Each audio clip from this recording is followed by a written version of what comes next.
How's it going, Charles Botenston? Today we're going to be talking about two things very important. Okay, so I'm at my parents' house right now. It's always good to get outside the city, get to see all this greenery, just absolutely beautiful, all these things. It made me think about something that I heard about 8 or 9 years ago about nature and expanding, and why humans out of all the creatures, that's a baseball game going on behind me. Out of all the creatures, humans are the only ones that stop expanding. A tree doesn't say, this tree right here doesn't say, you know what, I'm done with all those roots, I'm gonna stop growing. You know what, I think all these leaves, I think I'm good. I think I'm gonna stop sprouting, or I'm gonna stop going down. I'm gonna stop soaking in water, or all the flowers. You know what, I'm good. I'm good for now. Or a snake who goes around and they stop eating and they get shorter. Humans are the only ones, or like a lion, they go around, they're not going to be like, oh, you know what, I'm good for today. Okay, we are the only ones that stop expanding. Yes, we grow as high as we can, or as big as we can, or as buff as we can, based on all the expansion that we do. But think about this, humans are the only ones that stop expanding voluntarily. And this is the crazy thing I'm going to add on top of this, is life is so easy. Okay, this has to do with the first point, and I'll tie it all together, is that life is so easy. So someone will say, well, that's easy for you to say because you're not bankrupt, or your girlfriend didn't just break up with you, or your boyfriend didn't just dump you, or blah blah blah, or you didn't just get fired, or your business is think of those problems. Is that a survival problem? Is it survival for this tree if it has no water for a month? That is a survival problem. Everything I'm talking about is not a survival problem. That's why life is easy. Anything survival, which is water, shelter, food, and whatever else, oxygen and blah, blah, blah. Those things, those survivals, those basic necessities we have pretty easily in the United States in most areas. You know, most people, this is the first time in history, this is something crazy to learn, is that this is the first time in history that there's more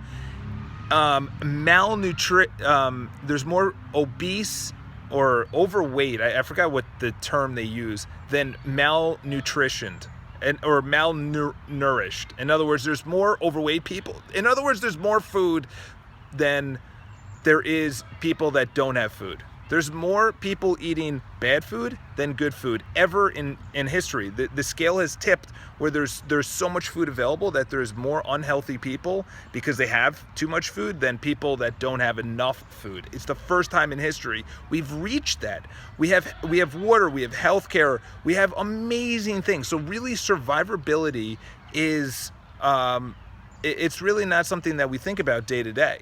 You know, just think about that. We don't think about surviving day to day. This is the first time in history that we just take life for granted. That's why I say life is so easy. And that's why it's easy for us to not push. Because why would I push? I'm already surviving. That's all your body wants to do, is just survive and replicate. That's all you're here to do. And everything else is just added bonus. Everything else, making that non-for-profit, expanding your business, marrying someone, having kids is part of it. But everything on top of that, the experiences of traveling, those things are not necessary.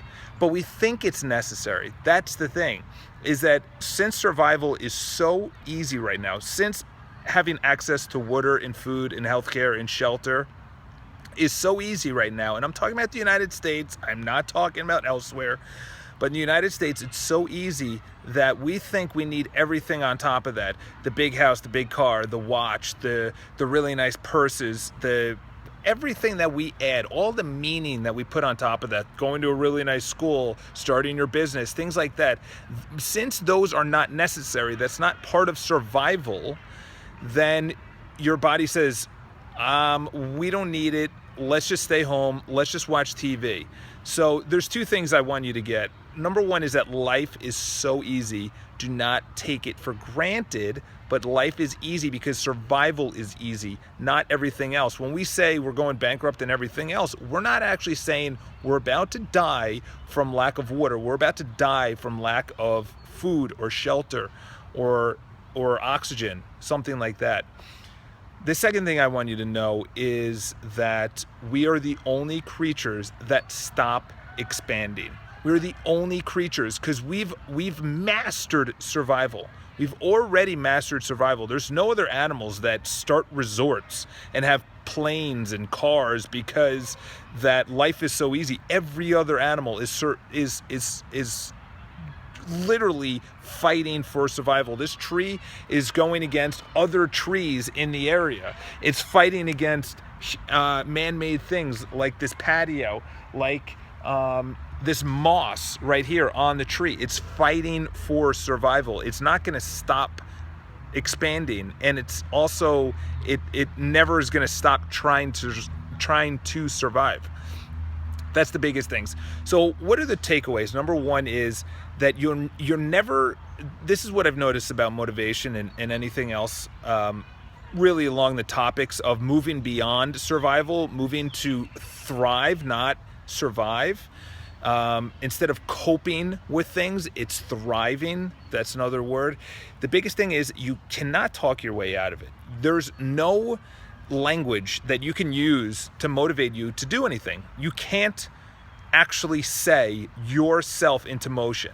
You can't say yourself into action. You actually have to get into action. You have to move. It's the only way. That is the only way. You can never mentally motivate yourself continuously. It may happen once, be like, you know what, Charles, let's go to the gym. But you can't continuously hold it as a habit. So number one is we're the only ones that think life is more important outside of survival because we've mastered survival. So to continue a habit that we want to do, eat well, go to the gym, make phone calls, business phone calls, approach pretty girls or handsome guys or whatever you want to do, is you have to actually take action to get in action. You have to move. Motion creates emotion. That's the only thing. And then to actually sustain it, you have to keep it the smallest things as a habit. That's the only way. That's the only way. You have to have a predictable schedule. I forgot what book I read that in. He said literally from 9 until 12, he is in constant, the same schedule. And this is the last thing I'm going to leave you on because it's already at 7.5 minutes, is that I'm reading a book right now. Got the name of it. He came out with the Placebo Effect, or I Am the Placebo. That's the name of the book. That's not the one I'm reading, but this is the later one, which is about habits and forming habits and good habits and things like that. Is that this is crazy, this is unbelievable, is that we can actually think something into creation. Okay, so I was talking about action. You can't think things into action, but you can think things into creation and then take the necessary action. So what am I talking about? Someone like Nelson Mandela, someone like Martin Luther King Jr., someone like even Steve Jobs, who created a company, had a vision in their mind. What's his name? Watson, Jim Watson. I forgot the guy that started IBM. He literally said, I knew exactly where I was going to be. In other words, he had the vision. He literally brought it back to present day and made all the steps to his creation. Martin Luther King, I have a dream. I'm going to realize this dream. All right? So I think that's more of just a rant than anything else. I hope you took a couple of things away from it.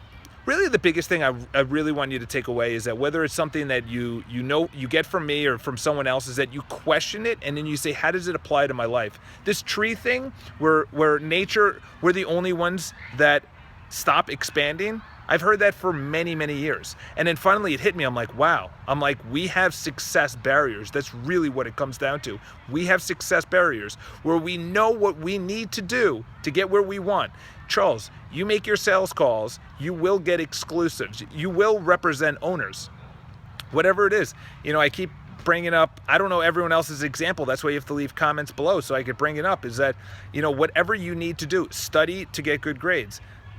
Shoot free throws to make the basketball team. Like, what you need to do. You need to eat healthy. You can't be hungover. You need to go out and take action. You know what you need to do, but we have success barriers because we've hacked survival. We've hacked survival, where we've already jumped beyond survival. Now we can either thrive and get what we want, or we can just cope with life, which is reactionary, where things just come into our life and we're like, oh, okay, I guess I'll do that, or I guess I'll do that, or I guess...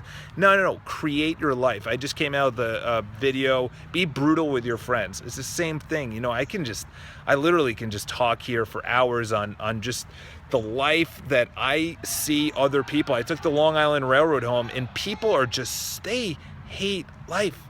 You can see on their faces, they're bald, they're overweight, they're unhealthy, they're lethargic, they're not smiling, they're just moving, they're probably in their late 40s or early 50s, and that's the reason is people told them what to do. And I'm gonna make another video after this, but anyway, this was a rant, and I hope you got a little bit about it. So subscribe to the video, and Snapchat and Instagram are my favorite ones. Obviously share it. We want to boost these followers up and get some better content. Leave some comments below what questions that you guys have. All right, so have an awesome day, and go out and thrive and not cope.